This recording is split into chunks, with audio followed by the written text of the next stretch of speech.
Marriage অ্যানিভার্সারির দিন যেখানে তন্ময়ের সাথে একসাথে হাসিমুখে কেক কাটার কথা, সেখানে ফেক হাসি হেসে একা একাই ঘর ভর্তি মানুষের সামনে কেক কাটলাম।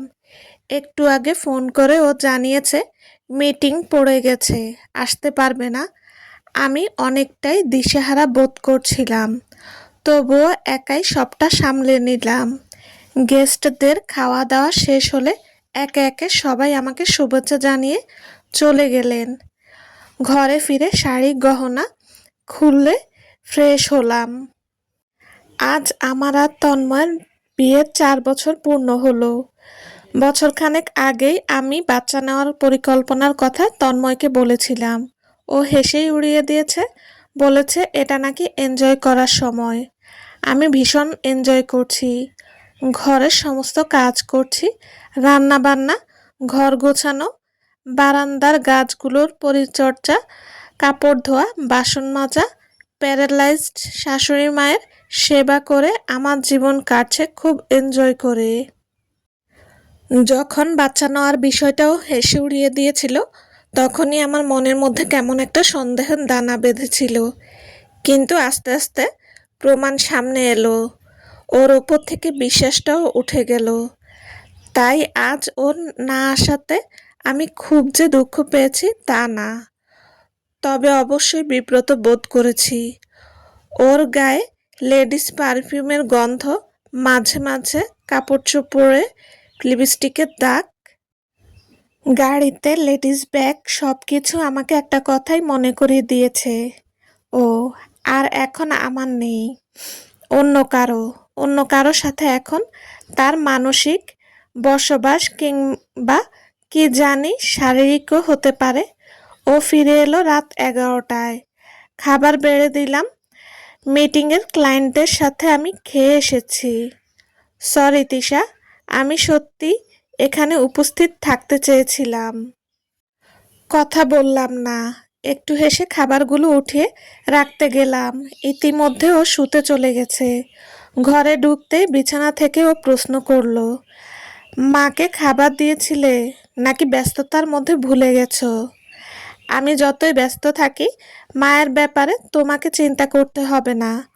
ওনাকে খাবার, ওষুধ সবই দিয়েছি, ডায়পারও বদলে দিয়েছি। তোমাকে তোমার কি খুব ঘুম পাচ্ছে? কেন বলো তো, কিছু কথা বলতাম। বলো। হাই তুলতে তুলতে তন্ময় বলল, আমি জানি বাইরে তোমার একটা সম্পর্ক আছে। নির্দ্বিধায় ঠান্ডা গলায় ও চোখে চোখ রেখে কথাটা বললাম। একটু চমকে উঠল ও সামনে নিল। অস্বীকার করতেই যাবে এমন সময় আমি বললাম, আমি তোমার সাথে কোনো ঝগড়াঝাটি চাইছি না। শুধু বলো আমার সমস্যাটা কোথায়, আমার মধ্যে খামতিটা কোথায়। তন্ময় চুপ করে রইল। তারপর আস্তে আস্তে বলল, আমি তোমার মধ্যে আগের মতো চার্মটা আর পাই না। একটু খুলে বলবে? সত্যি বলছি, একটুও রাগ করব না, কিংবা চিৎকার করব না। তুমি ছিলে প্রাণবন্ত, উচ্ছল 20 বছর বয়সী এক মেয়ে, আর মাত্র 4 বছরে তুমি পুরোপুরি বদলে গেছো। এখন তোমার কাছে আসলেই রান্নাঘরের পেঁয়াজ রসুনের গন্ধ আসে, হাতে হলুদের দাগ লেগে থাকে, ঘরে পুরনো জামা কাপড়, এলোমেলো চুল, একঘেয়ে রান্না বান্না, চা দেই, চলো ঘুরে আসি। যেন একটা বৃত্তের মধ্যে আমি ঘুরছি। আমার বিরক্ত লাগে তিশা, বুঝতে পারছি। আচ্ছা, ওই মেয়েটির নাম কি? সে কি করে? খুব সুন্দরী বুঝি? তন্ময় আবার চুপ। বলো, আমার সাথে তুমি সব শেয়ার করতে পারো। তোমার সাথে ওই মেয়ের সম্পর্ক অন্তত 2 বছরের। আমি জেনেও চুপ করে আছি। এখন সব তোমার কাছ থেকে পরিষ্কারভাবে জানতে চাই। ওর নাম জেফার, একটা প্রাইভেট ভার্সিটিতে পড়াশোনা করছে। তন্ময় মাথা নিচু করে রইল। তোমরা বিয়ে করতে চাও? ঠান্ডা গলায় বললাম। তন্ময় অবিশ্বাস্য দৃষ্টিতে আমার দিকে তাকিয়ে আছে। এভাবে ঘোরাঘুরি করলে খারাপ দেখা যায়। তোমাদেরকে বেশ কয়েক জায়গায় দেখা গেছে। আমি শুনেছি এটা তোমার সুনামের সাথে যায় না। তুমি বরং বিয়ে করে ফেলো। তুমি তাহলে ডিভোর্স চাইছো? না না, একদম না। মানে? দেখো, আমার ডিভোর্স হলে যাওয়ার জায়গা তো আছে, কিন্তু সম্মান তো থাকবে না। বাবা মাকে সবাই কি বলবে? তারা মনে কষ্ট পাবেন। আমি তোমার কথা বুঝতে পারছি না তিশা, তুমি আসলে কি চাইছো? তন্ময় কেমন যেন ঘোর ঘোর চোখে কথাগুলো বলছে। আমাকে ছাদের রুম দুটো দিয়ে দাও, আমি ওখানেই থাকবো। আমি তোমাদের মাঝখানে কখনো আসবো না, কথা দিচ্ছি। একটা চাকরি জোগাড় করে নেব। তুমি তো জানোই আমার দূর সম্পর্কের এক মামা আছেন, বেশ বড়লোক। ওনার কোম্পানিতে আমি চাইলেই ঢুকতে পারবো, কোনো সমস্যা নেই। শুধু আমি এই বাড়িতে থাকতে চাই, আর নামের আগে ডিভোর্সি ট্যাগটা আপাতত লাগাতে চাই না। কথা শেষ হলে দুজন দুদিকে ফিরে ঘুমিয়ে গেলাম। অনেক দিন পর বেশ শান্তিতে ঘুম হলো। তবে সকালে উঠে মনে হয়েছে তন্ময় বোধহয় একেবারেই ঘুমায়নি। মাসখানেক পর জেফার এই বাড়িতে নতুন বউ হয়ে এলো। আমি অনেক আগেই আমার জিনিসপত্র নিয়ে ছাদের ঘরে শিফট হয়ে গেছি। চাকরিতেও জয়েন করেছি, সপ্তাহখানেক হয়ে গেল। আমি আমার মতোই থাকি, কখনোই নিচে আসি না। শুধুমাত্র অফিসে যাওয়ার আর আসার সময় সিঁড়িটা পার করতে হয়। খুব ইচ্ছা হয় দরজার ওপাশে শাশুড়ি মাকে একবার গিয়ে দেখেই, কিন্তু মনের ইচ্ছাকে দমন করি। তন্ময় নতুন বউ নিয়ে বেশ সুখে আছে, হানিমুনটাও করে এসেছে। ও এখনো আমার ফেসবুক ফ্রেন্ড, কাজেই সব কিছুই আমি দেখতে পাই। দিন কাটতে লাগলো। একটা ছোটা কাজের বুয়া রেখেছি, সে এসে প্রতিদিন রান্নাবান্না, ঘর গোছানো, কাপড় ধোয়া, বাসন মাজা এ সমস্ত কাজগুলো করে দিয়ে যায়। না রাখলেও চলতো, কারণ এসব করে আমি অভ্যস্ত। কিন্তু আমি এখন নিজের প্রতি একটু সময় দিতে চাই। নিয়মিত জিমে যাই, প্রতি মাসে পার্লারেও যাই। আমার শরীর থেকে এখন আর পেঁয়াজ রসুনের গন্ধ আসে না, বরং দামি পারফিউমের গন্ধ আসে। বেশ কিছু ভালো ব্র্যান্ডের জামা কাপড়, জুতা, ব্যাগ, কসমেটিক সবই কিনেছি আর ব্যবহারও করছি। এখন আমার আলাদা একটা সার্কেল আছে, বন্ধুদের সাথে মাঝে মাঝে ঘুরতে যাই। কয়েকদিন আগে অফিস থেকে সবাই মিলে দুদিনের ট্রিপেও গিয়েছিলাম। এখন আমি আয়নার সামনে দাঁড়িয়ে নিজেকে নিজেই দেখে চমকে উঠি। সত্যি আমি এত সুন্দর? 1 বছরও গড়ালো না, আমার স্বামী তার নতুন স্ত্রীর সাথে নাকি বউ নিবনা হচ্ছে না। সারাক্ষণ ঝগড়াঝাটি লেগে আছে। একদিন অফিস থেকে বের হয়েছি, এমন সময় কাকতালীয়ভাবে ওর সাথে দেখা। অনেক দিন পর ওকে সরাসরি দেখলাম, কেমন যেন বিধ্বস্ত লাগছে। আর ও আমাকে দেখে চমকে গেছে। তিশা, তুমি এখানে? হ্যাঁ, এটাই তো আমার অফিস। আমি হাত দিয়ে ডান পাশে দেখালাম। দেখলাম ও আমার পা থেকে মাথা পর্যন্ত দেখছে, যেন আমাকে এই নতুন রূপে দেখে সে বিস্মিত। তুমি এখানে কি করো? প্রশ্ন করলাম। উত্তর না দিয়ে ও বলল, তোমার সময় হবে, চলো ওই সামনের ক্যাফেটায় বসি। ওর সাথে বসে কফি খাওয়ার কোনো আগ্রহ আমার নেই, কিন্তু ও কি বলতে চায় সেটা শোনার যথেষ্ট আগ্রহ আমার আছে, তাই দ্বিমত করলাম না।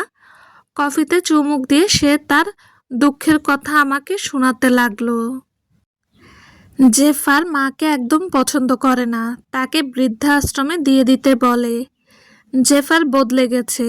আগে যে জেফার অনেক স্টাইলিশ ছিল, সে নাকি হঠাৎ করে খ্যাত হয়ে গেছে। ওর গা থেকে বাজে গন্ধ আসে, ওর মেজাজ খিটখিটে হয়ে গেছে, যখন তখন ঝগড়া শুরু করে দেয়। চাহিদা মোতাবেক কিছু না পেলে চিৎকার চেঁচামেচি করে। বিয়ের আগের সাথে এখনকার তন্ময়কে তুলনা করে। আগে না চাইতেই পেত, আর এখন চেয়েও পাচ্ছে না, এটাই বড় অভিযোগ। গতকাল রাগ করে তার বাবার বাড়িতে চলে গেছে।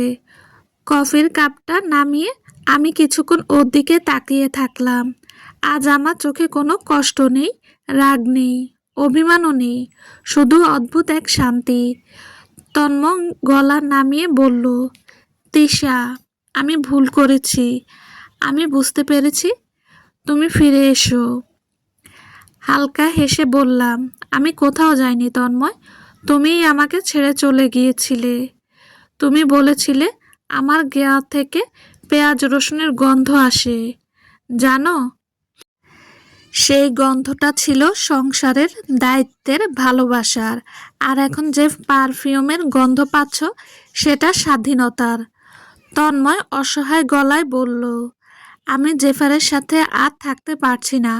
প্রতিদিন ঝগড়া। এখন বুঝতে পারছি তুমি কত কিছু সহ্য করেছো। তুমি যা চেয়েছিলে তাই তো পেয়েছো তন্ময়। প্রাণবন্ত, স্টাইলিশ, রান্নাঘরের গন্ধবিহীন জীবন। এখন ভোগ করো। তুমি আমাকে আরেকটা সুযোগ দাও। আমি তোমার স্ত্রী ছিলাম, কাগজে কলমে অবশ্য এখনো আছি।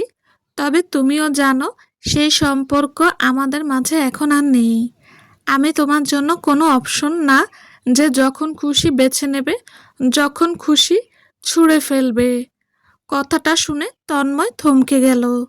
দিন কয়েক পর বাড়ি ফিরে সরাসরি তন্ময়ের রুমে গেলাম। টেবিলের উপর খামটা রাখলাম। Divorce letter. দেখলাম আগে থেকেই ওখানে একই রকম আরেকটা খাম পড়ে আছে। মনে মনে হাসলাম। এই প্রথম কোনো পুরুষ বোধহয় একই দিনে দুটো ডিভোর্স লেটার পেয়েছে। তন্ময়ের চোখ লাল হয়ে আছে। শান্ত গলায় বললাম, আজ তুমি দুটো সম্পর্কের ভাঙনের সামনে দাঁড়িয়ে আছো। একটা তুমি গড়েছিলে লোভে, আরেকটা গুঁড়িয়ে দিয়েছিলে অহংকারে। তিশা, তুমি বদলে গেছো। তোমার কাছ থেকে তো এটা আশা করিনি। ফিরে এসো আমার কাছে। যেন তন্ময়ের করুণ আরতি। না, আমি বদলাইনি। আমি শুধু শিখেছি। যার মন পরিষ্কার না, তার কাছে ঘরের মানুষ বেশি দিন ভালো লাগে না। সবসময় বাইরের মানুষটাই বেশি উজ্জ্বল মনে হয়। কারণ যা কিছু অধরা থাকে তাই সুন্দর। তন্ময় কাপা গলায় বলল, তিশা, প্লিজ। থামিয়ে দিয়ে বললাম, তুমি বলেছিলে আমি বদলে গেছি। ঠিকই বলেছিলে, আমি বদলে গেছি। কারণ আগে তিশা শুধু অন্যদের ভালোবাসতে জানতো। এখনকার তিশা নিজেকেও ভালোবাসতে জানে। আর কথা না পারিয়ে আমি শাশুড়ির রুমে ঢুকলাম। বৃদ্ধা মায়ের কাপা হাত ধরে বললাম, চলুন মা, এবার আমরা একটু নিজের মতো থাকি। তন্ময় হতভম্ব হয়ে দাঁড়িয়ে, তুমি মাকে নিয়ে যাচ্ছ? হ্যাঁ। তুমি যদি আমাকে নিশ্চয়তা দিতে পারো যে তুমি ওনাকে আমার মতো যত্নে রাখবে, তবে অবশ্যই আমি ওনাকে রেখে যাব। তন্ময়ের চোখে জল। তবে সে একপাশে সরে দাঁড়ালো, যেন যাবার জায়গা দিচ্ছে। কাপা গলায় বলল, তিশা, আমি তোমাকে হারাতে চাই না। তুমি অনেক আগেই হারিয়েছ। সেদিন আমার হাতের যত্নের ছাপটা না দেখে হলুদের দাগ দেখেছিলে। মনে রেখো তন্ময়, যে মানুষ ঘরের ভেতর ভালোবাসা খুঁজে পায় না, সে বাহিরে কখনো শান্তি পায় না। নতুন ফ্ল্যাট, ছোট্ট কিন্তু পরিপাটি। বারান্দায় কয়েকটা গাছ। ভেতরে শাশুড়ি মা হুইল চেয়ারে বসে রোদ নিচ্ছেন। আমি অফিস থেকে ফিরে দরজার দাঁড়িয়ে এক মুহূর্ত চোখ বন্ধ করলাম। মা আমার দিকে তাকিয়ে হাসলেন, কেমন যেন একটা নিশ্চয়তার, ভরসার নিঃশ্বাস নিলাম প্রাণ ভরে। সম্বিত ফিরল ফোনের নোটিফিকেশনে। তন্ময়ের ফ্রেন্ড রিকোয়েস্ট। ডিভোর্স দেব এই সিদ্ধান্ত নেওয়ার পর ওকে আনফ্রেন্ড করে দিয়েছিলাম। মৃদু হেসে ডিলিট করে দিলাম। আয়নায় প্রতিদিন পর যেন আমায় ফিসফিস করে বলছে, যা অধরা থাকে তাই সুন্দর। আর তুমি এখন অধরা। সিদ্ধান্ত নিলাম ওর কাছে সারা জীবন অধরাই থাকবো। সমাপ্ত। আসসালামু আলাইকুম। গল্পটা যদি ভালো লেগে থাকে প্লিজ প্লিজ লাইক কমেন্ট করে জানাবেন। আল্লাহ হাফেজ।